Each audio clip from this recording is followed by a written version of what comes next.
presencia, lléname, lléname con tu poder, lléname, lléname con tu amor. Y lléname, lléname, lléname con tu presencia, lléname, lléname con tu poder, lléname, lléname con tu amor. El Espíritu de Dios. Gloria a Dios, aleluya. Para poder considerar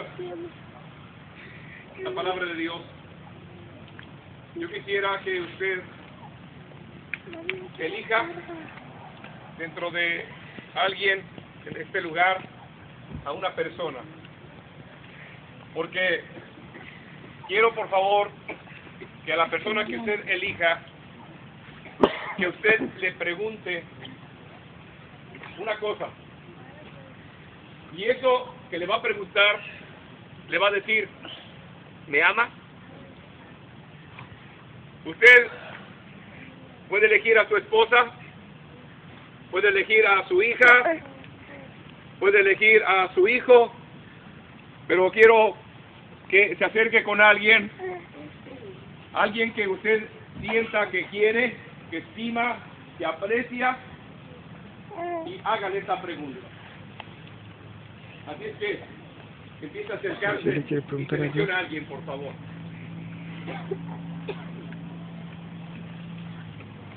Empieza a acercarse y selecciona a alguien, por favor.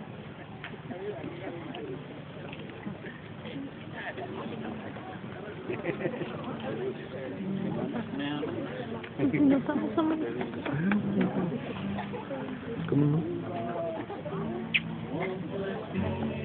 Acérquese a alguien y hágale esa pregunta. Ante tu nombre glorioso, aleluya. Hágale esa pregunta, por favor.